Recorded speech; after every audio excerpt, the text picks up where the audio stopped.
So where were you based initially? Phnom Penh.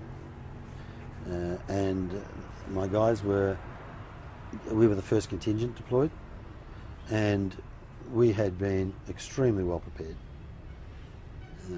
We had even procured properties and things like that before we arrived. We'd hired staff.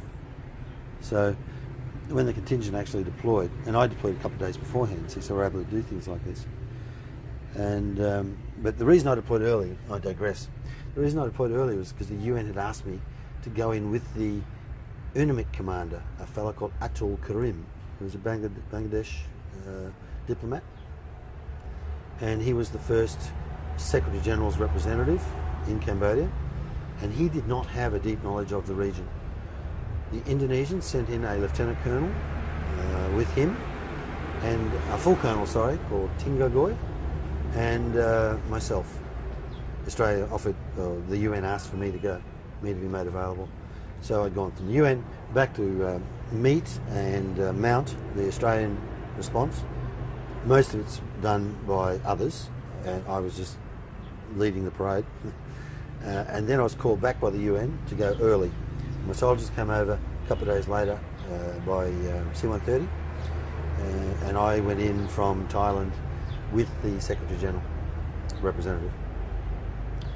And then my guys came in, and I stopped personally holding his hand and came over and rejoined my contingent.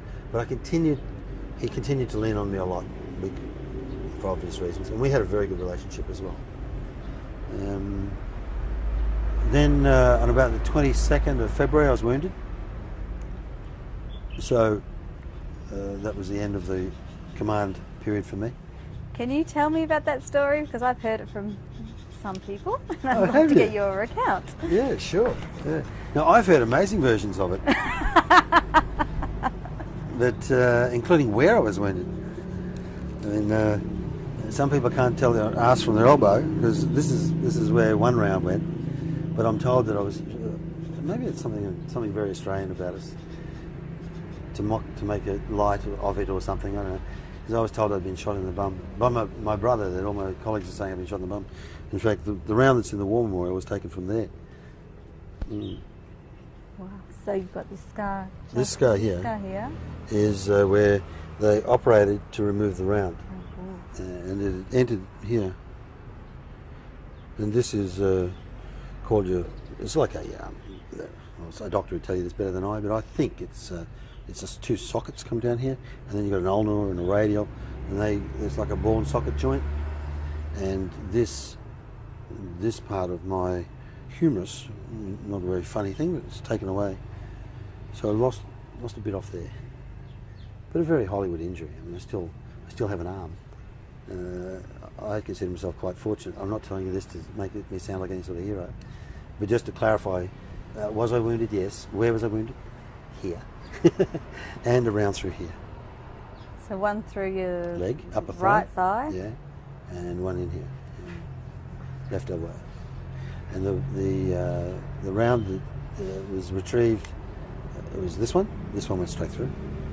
And this one was retrieved, and the guys in the war memorial asked for the uniform and the round, and I gave it to them because I had it from the hospital. What were you doing when you were shot? Reconnoitring for deployment of another detachment. And what had happened, and it's not unusual, particularly it's not unusual in a UN operation, and particularly where you are the advanced mission, it's not unusual. We had scope creep or mandate creep, where you've gone in equipped to do a particular task, and then situation changes on the ground, or someone has a better idea, and you're now asked to do this task, and you have to resist that wherever possible. Realistically so. Obviously you're not going to face the wrong way if the problem's over there, but too often people who don't understand the ramifications of what they're asking say, oh, but you've got a vehicle, you could go into that swamp and live for a year, or something like that. They don't really understand the ramifications of what they're asking, and you get this scope creep. So we had this scope creep, and I was asked to deploy a contingent more than I was equipped to do, and I was asked to go to a place I hadn't been. Everywhere else I put my soldiers, I personally had already been. And as an Australian, nothing matters more to you than the life of your individual man. You can lose a vehicle, I don't care. But if I lose one man's leg, I'm really hurt. And we care.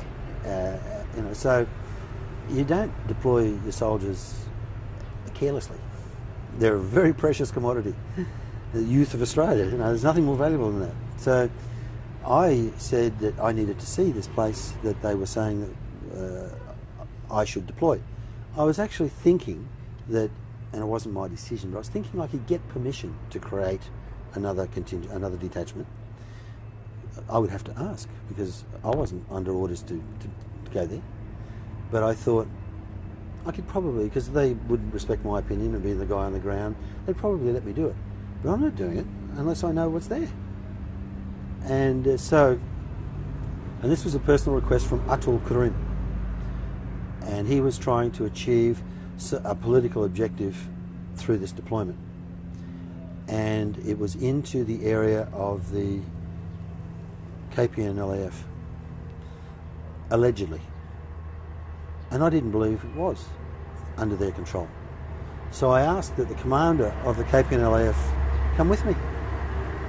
I said, I will go there before I agree that we put any Australian soldiers there. And I want the commander of the troops that are on the ground there to come with me. And I put him in the door of the helicopter in full dress uniform. Now, if your soldiers are really there, they'll see you and there'll be no problems. The unfortunate circumstance is that they weren't his soldiers that were there. His soldiers had gone.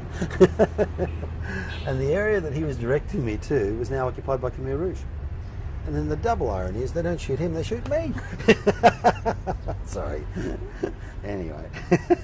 So that's the background as to why we went, where we went, who was there on the plane. There's a Belgian military observer called Motrums, and he was from the nearest United Nations post, where I did have soldiers, and where they took me first after I was wounded. That's where they went first, back to them. So Motrums, Batu was a captain that was with me as part of my contingent, who was being prepared to be the aide-de-camp to Sanderson. So I was assisting him to see as much of the place as he could and get across everything as much as he could, because he would be part of the close support team for General Sanderson later. This is the foresight that we had in that operation. So he was being prepared 6 months ahead of time. And so I had him on the aircraft with me. And so there was Motrums, him, myself, a guy called Colonel Tay Bunti, who still serves today in the Cambodian army, and Kruch Yuam, General Kruch Yuam, who I believe sadly is now dead. But so now tell me the stories that you heard. I heard that, well, you were always shot twice, that's a good thing. Yeah. 2 different bullets out of 2 different guns. Oh, that's true. Yeah. Yeah. Different places where you were shot. Oh, you've heard. Yeah. So, welcome to the story. Anyway, you've now heard it from the horse's mouth, and you've seen it. And I've seen the scars. And I won't show you this one, but I can assure you it's there. Yes, dropping your pants in public isn't Not a a really good good look. thing to do. Not a good look. And it's not that glamorous. Oh, mind you, I don't know why anybody's really interested, because I'm so lucky. I'm not disfigured or seriously handicapped by it. I mean, I still have problems with this, and I have problems here. I've no feeling. But again, I got a leg. There are poor guys out there who don't have legs, so. Did it make you reconsider being a part of the mission? No. Better, you have more personal insights, huh? How do you feel? What happens? What goes through your head? Your first reaction is outrage. Outrage. Who has the wrong word, but I'll use this word, temerity, to do this to me? I want him. So the first reaction is outrage. Then there's a bit of self-pity. I'm hurting a lot. Does everybody know how much I'm hurting? Bit of sookiness. Then there's a recovery phase where you understand you're not dying. And that could be some time after. For me, it was a long time after. The danger was infection. We knew within sort of 15, 20 minutes I wasn't going to bleed to death because I wasn't pumping blood. and there's a major artery there and a major one here, missed